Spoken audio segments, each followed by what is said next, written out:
ห้องน้ำไปสิมีมื้อใดมื้อหนึ่งเขาก็ต้องหากินนะแต่ว่าตอนนี้ยังทำใจบ่ได้เขาบ่เคยเฮ็ดมา10 กว่าปีเลยโมเมนต์ว่าถือเครื่องถือของแล้วว่า แบบว่าเขาบ่อยากเบียดเบียนซื่อหรือว่าเขาเบียดเบียนเนาะโดยแต่กันถึงเวลามันก็ต้องได้เฮ็ดนั่นล่ะ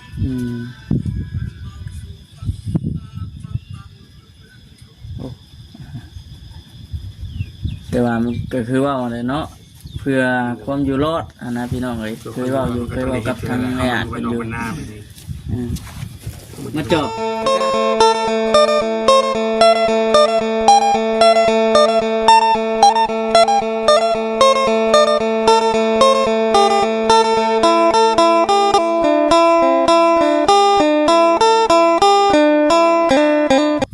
พี่น้องเนาะ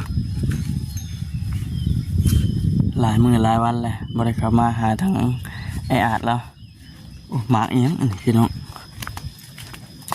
กินได้ปะเจ้าผมหมากยังนี่ไออาจฮะหมากเป็นบ่โมเมนต์แล้ววะหมากเป็นคือกบมันคืออันมุ้ยน้ำไม่ยังสิเนาะอันนี้กินได้ป่ะเนี่ย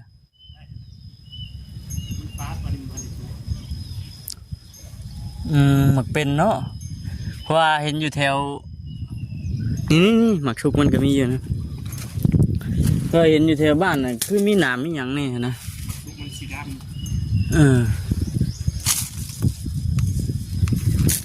ทักทายสบายดีนะพี่น้องเด้อเนาะมานั่งดินน้ำให้อ่านเพื่อนก่อนพี่น้องบ่ได้มาหึงเลยดิมาไม่ใช่บ่ได้มีอย่างนะพี่น้องบ่ได้มีข่าวดีแล้วก็บ่ได้มีก็โอ้เรียบร้อยเตะโตอ๋อใส่อะไรจริงบุได้มีข่าวดีแล้วก็บุได้มีอันผู้รักผู้ใหญ่เพื่อนพี่น้องเนาะมันเยอะมายามก็หลายมือพอสมควรเลยบอกคำมาได้เข้ามาโอ้เจ็บเลยตื่นพี่น้องเลยตีโตเมื่อกี้นี่เปิดนี่เลยพี่น้องเลยมักเป็นเนาะก่อเจียวปลาแดกนี่เขาทาได้ลูกหน้าเนาะฝาดป่ะเจียวปลาแดกเห็ดเจียวได้เจียวอันหมูแดงป่ะตำจะหมูแดงคือมันชุกเลยครับเกี่ยวตำจะหมูแดงได้อยู่สบายดีนะเด้อสบายดีเด้อบอกคำเด้อสบายดีเด้อพี่ต้องบอกคำเด้อพี่ใจดีทุกท่านสบายดียังมาแดงเย็นอากาศเย็นเนาะช่วงแรงเนาะมันยั่วเอ้าคือได้มานั่งพี่มานั่งเล่นน้ำเพลินนั่งเล่นเพื่อนออกมาเรื่องงัวลงมาเผาตะกร้าเพลินเกี่ยงแล้วบ่แม่เลี้ยงงัวน้ำเนยเพิ่นเอางัวเผาตะกร้าเนาะกำลังว่าจะขี่รถไปพูดเลยพี่น้องไงเนาะเห็นทางลุงอาจเพิ่นนั่งอยู่นี่เลยก็มาเยี่ยมมายามกันยังมียังเนี่ยเปลี่ยนบรรยากาศกันเลยทันทีเปลี่ยนสถานที่เลยโล่งเลยเนาะเนี่ยจะพูดมันสิต่ำๆเนี่ยพี่น้องเลยก็ว่านั่งวิทย์หน่อยนึงไม่ให้ขาหายก็มีใครมีบอกใส่คนเดียวเขามาแต่เท่าพุ่นแต่เศร้ารักกินหมึกเป็นเจ้าได้พอเอ้ยกินแล้วบ่คักอยู่คือฟาดหมดฟาดอยู่เลยตำใส่หมดแดงตำหมึกเป็นนี่บ่ตำมันเครื่องตำมันอย่างไรตำมากระทันมาอย่างนี้เลยคล้ายๆแบบนั้นเลยเนาะต้องหาหมูแดงสมให้พ่อบวงตักขันมันสุกขันมันดำๆนะกินแซ่มันหวานเนาะหวานอมเปรี้ยวหมักเป็นพี่น้องเนาะหมักเป็นนี่หักกระหู้ได้หวานมีสองแบบเพราะว่าอยู่แถวบ้านนะเห็นมันเป็นน้ำคล้ายๆใบมันคล้ายๆคืออันกกสมโพนี่ไม่ใช่คล้ายๆเนาะคล้ายๆ ตัวนะมันมีน้ำเลย ตัวนี้บ่มีน้ บ่มีตัวนี้บ่มีก็ยังว่าถามทางโรงงานเพิ่นว่าเอานี่น่ะหมากนั่นก็สุกว่าหมากอีหยังนี่ว่าซั่น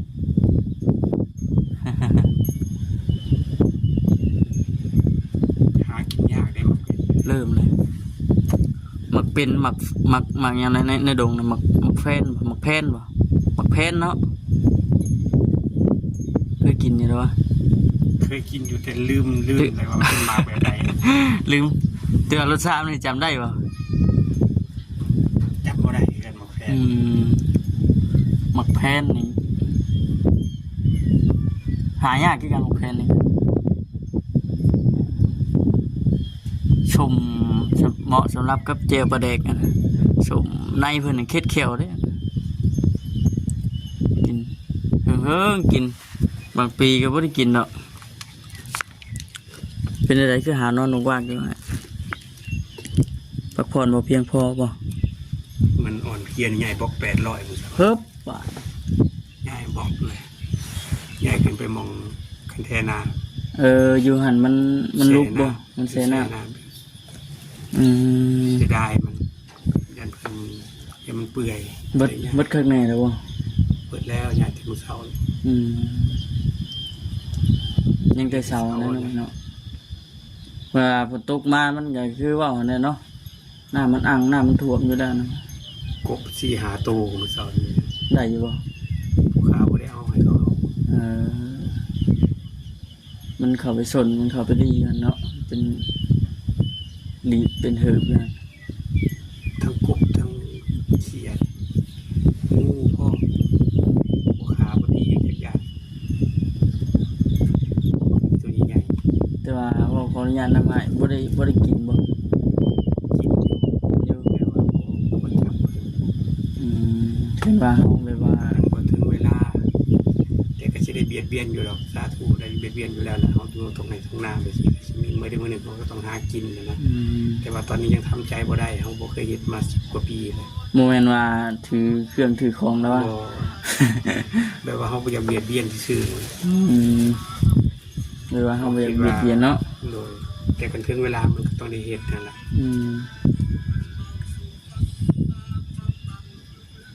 โอ้แต่ว่ามันก็คือว่าอะไรเนาะเพื่อความอยู่รอดนะพี่น้องเอ้ยเคยเว้ากับทางแม่อ่านเป็นอยู่ หน้าไปนี่ มาจอบตะกร้าบ่ให้กล้านะโอ้คือไก่แท้คือไก่เถียงเนี่ย ได้ก็ว่าต้องทำมือ ถ่วมรังนกเขาเลยฮะ เด้อ ถ่วมรังนกเขาเลยบ่กล้า อย่างนะ ยังอยู่ เพราะว่าสองมือสามมือ เอ่อ เป็นบัว อาจจะแตกงอกเนาะ เปลี่ยนบรรยากาศมาถ่ายเที่ยงไอ้เวียงนี่ แม่น มื้ออื่นเพิ่นก็มานอนพี่แล้วมื้ออื่น มือเหนียวมันนอนเป็น ฮุบเครื่องฮุบของมานอนพี่ประจำเลยพูดเลยบัดนี้เนาะเดือน12พุ่นบ่สิ เป็น ป๊อด เขาขึ้นเหล้าพุ่นแล้ว เข้าขึ้นเหล้าขึ้นเงียพุ่น แต่เพิ่นก็บางมื้อเพิ่นสิเข้าไปนอนอยู่ในบ้านอยู่ดอกบ้านเพิ่นใกล้ บ้านใกล้ๆนะเนาะแต่ว่าคือว่าอันน่ะคันว่าออกบ้านน่ะก็พออยู่เนาะอยู่ไสก็ เนี่ยมันมาป่วยเลย เขาออกมาอยู่ให้อยู่หน้าน่ะก็พออยู่ไสก็พออยู่นะพี่น้องเอ้ย ๆมานอนนาแต่บ่มีนา มานอนนาแต่บ่มี เพิ่น นา มานอนนาแต่เพิ่นมีนาได้เพิ่น เบิกธรรมชาติเลย มวนให้นอนนาก็ได้ มันนอนอย่างนั้นมือป่วย นอนอยู่ไปสิเด้อคักนี่ก็ คักอยู่คันเฮามีให้มีนาเฮ็ด อ่ะ คือผู้ค้านี่คือว่าอันไหนนอนนาแต่บ่มีนานะ นอนอยู่เดียวนอนนานั่นเด้แต่ว่าบ่มีนาหรอก เอา FC ปัจจุบันเอามายังดีไปเลยเนาะ นอนอยู่ตาสิเด้อพี่น้องเอ้ยเนาะตามตรงให้ตรงนา แต่บ่มีนา แต่ว่าบ่มีหน้าเฮ็ดอันนั้นพี่น้องยามให้ยามหน้าก็ได้แต่เบิ่งแต่เจ้าเฮ็ดให้เฮ็ดหน้านี่แหละสะอ่อนอยู่หน่อยเนาะ โอ้ย ปีหนึงได้จักร้อย กายเป็นเลยชอบเป็น 160อ๋อทุกกวงเติบเนาะ แ ดี๋ยวว่าสุดสุดท้ายผม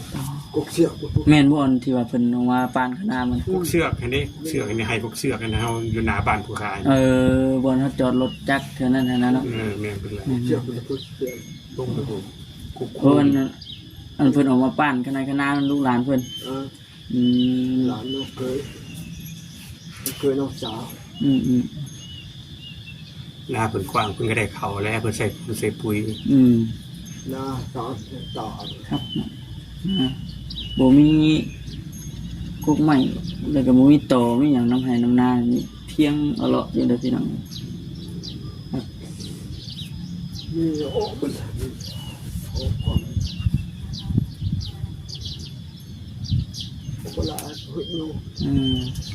หลายไปสิ เปลี่ยนบรรยากาศพี่น้องเลยทั้งแอดวันนี้ก็เรามานั่ง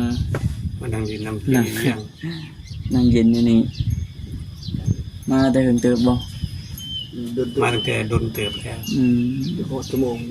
กินข้าวเที่ยงแล้วก็มาพี่ เลย อยู่บนเก่าไม่เหงา ไม่ได้ มันอยู่บนเก่าไม่เหงามันหลับดินเนี่ย อยู่บนเก่ามันเงา พังบ่อยากเข้าใจบ่ได้พี่น้องอยู่บนเก่ามันเหงาก็เลยเปลี่ยนบรรยากาศ มันโดนขี้งัวนี่ มาดมขี้งัวฉันติว้ายังเพิ่งพูดกันนี่ เอามาปลูกขึ้นอีกนั่งแบบละไหม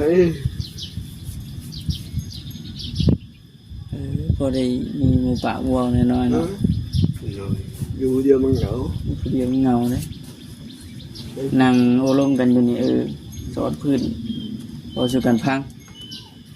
ไม่มีผัวผัว เหมือนเมื่อคืนนี่ดิฝนตกแห้งอยู่บ่ บ่แห้งได้น้อยเองเนาะ ผัว เห็นว่าสิเนาะหากชาที่ว่าเบิ่งทางเข้ามาถือว่าโอเคแล้วล่ะพี่น้องเอ้ยรถใหญ่แต่ว่าเขามาได้อยู่จากบัด นั่ ถึ ง ง นี่เขาทุ่มมันดิ มาเมื่อนั้นว้าเถอะ บอกเขาดิทุ่มมันดิ ว่าแล้วก็เนาะแถวนี้น่ะหน้าโคกอยู่แต่ว่ามีหอยเนาะหอยสิจะตาย แม่ โอ้ ร้ายหน้าคอยหน้าทุ่งร้าย นั่นน่ะจังหวะ เดี๋ยวนี้โบราณ หน้าเบิ่งนี่หน้าโคกอยู่แต่ว่า คิดปลายปีนแล้วไม่ร้ายวันนี้คือเขามากะตามไปขายผมนั่งเป็น การไปขาย ทำนี่ก็เอาทำนี่ เอาไว้น้ำขาย มันเริ่มดับที่เดียว ตะกี้ข้างลายก็นี่ ร้ายถ้ากระดับมา3 ปีก่อนก็คือเขามากะเลย ขนาดดับยังพอได้ ที่รอ เก็บ ตะกี้สิว่าน้อยเวียงเนาะไม่แต่เฮายังน้อยตะกี้เนาะ บ่ คุดกันตะพันตะเพื่อนนะให้หน้า ขามันเป็ กัน น รา แท้ห คา น้าสิเป็นแบบนี้บ่ตะ ขามัน กี้ เป็นราคาหลาย เจียดมาได้ดิ เขาคุด ป้านสำไรก็บ่อยู่แล้วบ่ มันบ่อยู่ เดี๋ยวนี้คันแท้หน้ามันยังอยู่พอจิรอมันบ่หลายแล้ว ตะกี้นี่เป็นหูเป็นห้อยเป็นน้อยเวียงเนาะ โอตะกี้ก็พากันออกมาขุดแถวนี้ แต่เขายังน้อยตะกี้ เป็นหน่อยคนเราก็เลยนะเลยมาโชว์3 มือเขาเลยเยอะ บ่ นั่นลำที่ก็เป็นหูกันแล้ว บ่ เป็นหากรรมมาดู แต่เขายังน้อยตะกี้หักสิเห็นกันอยู่หั่นแหละแต่บ่รู้จักกัน เห็นอยู่แต่ว่ายันบ่ฮู้เนาะ หมูเยอะ เพิ่นเป็นครอบครัวทหารเด้ อันนี้นะ แม่นบ่อยเวียง กลัวท้ามผมเลย พ่อแม่ไปเป็นทหารผู้ค้าไปประชาชนมัน พอเสียแล้วพอเสียแล้ว3 ปี ผู้ค้าก็พอกับทหารเก่าคือกันนั่นแหละทหารปลา ก็เลยพอ ตะกี้เนาะ ทหารแต่ละตะกี้ พอกันเลยอีกน่าปลา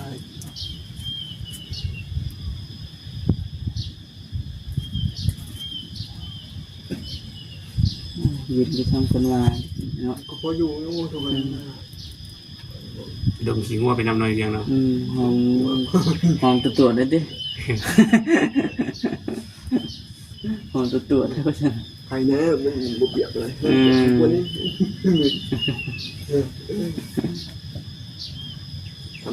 งัวที่ตัวนี่ ว่าคิดได้ตัวคิดเดียว อ๋อเท่าแก่เด้อเนาะ หัวคู่เป็น ในห้อย ฮะ ในห้อย นายห้อยนายห้อยเนาะ ในห้อยขมิ้น นายห้อยขมิ้นคือลูกงัว เป็นหายนะ สิบปลายตัวคืนวันหน้ากับว่ากว้างหนึ่ง 4 เฮกตาร์บ่ คุณ สามตาตาย 3 เฮกตาร์ 3 เฮกตาร์พุ่น ในห้อย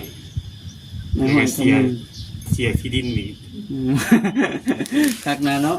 ครบสุด ผมเป็น เดี๋ยวว่ากันไปว่าจัน สูตรเด้อเด้อ ฮะ สูตร โสดบ่ โฉดได้มันมีมันไม่รู้มี เป็นอะไรคือว่าโสด บ่มีลูกมีเมียนำเขา บ่อยากได้บ่ คนเอาอย่าไปทา ไป ได้ กันเช้า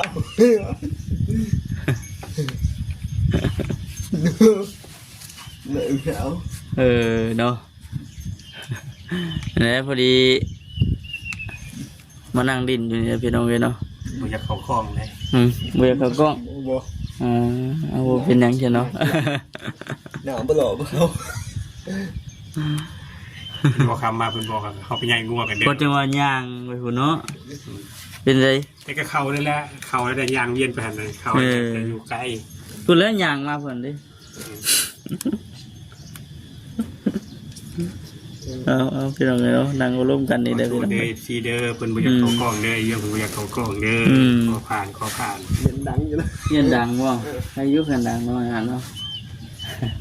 ก็ได้ออกมาเยี่ยมเรื่อยแน่ว่าซั่นออกมานี่ได้อพี่น้องเอ้ยเนาะคันคือว่าแน่บ่คำออกมาหาอาจเพิ่นตั้งแต่แรกๆเลยก็ฮอดอัน 20,000ได้เด้ 20,000 ผู้ติดตาม มาฮอดยอดอาจเพิ่นว่าซั่นตะกี้น่ะ18,000 เดี๋ยวมือเปล่า ตะกี้ ได้ผู้ติดตามเพิ่มอีก 20,000 กว่า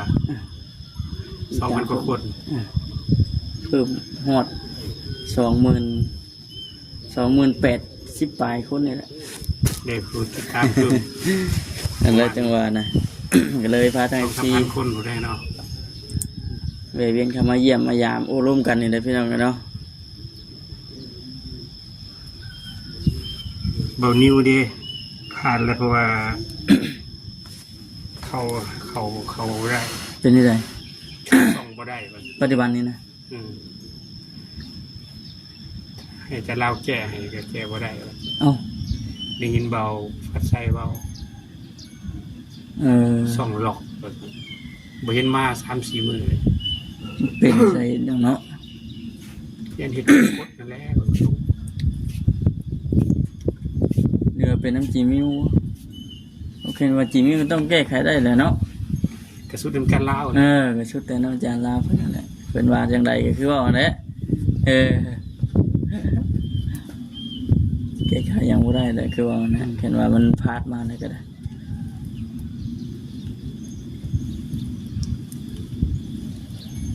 โอ้เพื่อสิได้เนาะเพื่อสิผ่านนะ ผ่านเบิดเลยสมมุติดูก็ผ่านแล้วผู้ที่ตามก็ผ่าน จนสร้างรายได้ได้แล้วนะ เห็นตัวเลขด้วยเงินกัน เงินก็หาเอามื้อนั้นเพิ่นมาเพราะว่าได้เรียนหนึงแล้ว สร้างรายได้ได้แล้วบัดมือต่อมาเพราะว่าส่องหลอก คนติดตามเหมือนได้ละ ก็เรื่องเงิน YouTube เด้อพี่น้องเด้อเนาะเห็นว่า Facebook เห็นกับเจ้าว่ากันอยู่ว่าอยู่ลาวเฮาก็สร้างรายได้คือกันอยู่ลาว Facebook นะแต่ว่าเฮาบ่ฮู้ว่ามันสิผ่านตอนใดแหละรูปภาพนี่ก็ไล่คือกันว่าซั่นเห็นกับเจ้าเบิ่งในคลิปกับเจ้าเมื่อนั้นน่ะนะ แต่ว่าเงินเนี่ยมันสิบ่หลายคืออยู่เขตอื่นอยู่ฝั่งไทยบ่ขออนุญาตนำพี่น้องเลยเนาะถ้าว่าเฮ็ดผิดกฎเพิ่นก็คือว่าเนี่ยเป็นหยังก็ตามแต่เนาะ โดยมันก็มีกฎระเบียบทุกอย่าง ทุกอย่างต้องมีกฎเกณฑ์มีกฎเกณฑ์ของมัน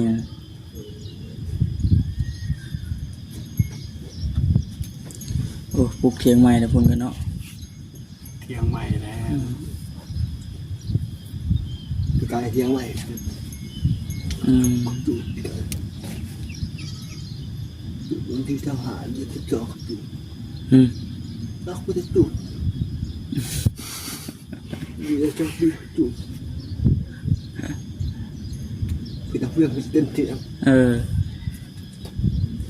ตัววันที่เจ้าหาเนี่ยที่จอจุดเขาขี่ไปใส่กับเดียวนั่นแล้วเนาะเขาคือจุดจะไปจุดเพิ่มลงใช่เป็น ไป เนาะ จุดถึงหัว เขาเป็นควายจุดเลย จุดถึงลงมาลุมบริจุลุมถึงหาถึงเอามาจูงกูเสียก่อนมันมีหาเขาขึ้นไปจุดไปมาเขาเล่นเดี๋ยวไปจุดถึงเกิดตนักจุดโมเมนต์เกิดจุดเกิดตนักจุดเนาะจุดถึงลงมาลุมเป็นกิจนาเลยขึ้นไปถึงมันดิมันจะว่าเป็นถึงจุดถึงล่างขึ้นไปนี่ว่าอุบัติเหตุตั้งใจพูดตั้งใจแล้วเนาะเป็นว่าอยู่ถึงเนี่ยกูเสียก่อนถูกหาอยู่จะชอบบิ๊กมางเยอะเชียวไงได้เชียวเนาะ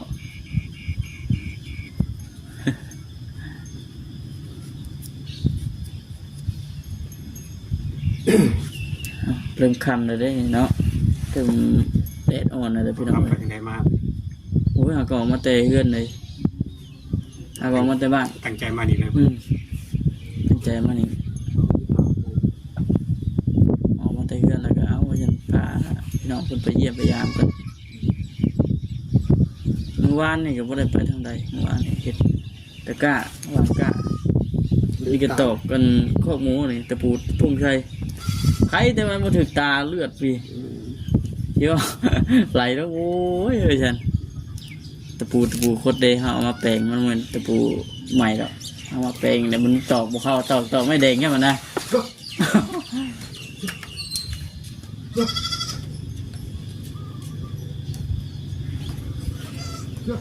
เอา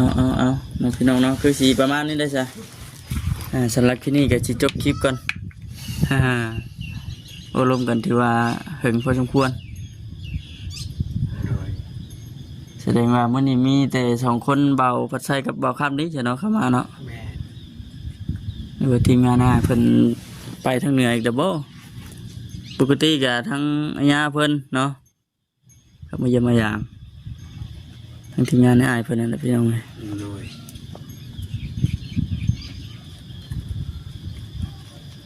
รอฟังไปเมื่อนี้ก็มื้อหน้าโอเคได้สบายดีเด้อไปพี่น้องเลยเนาะ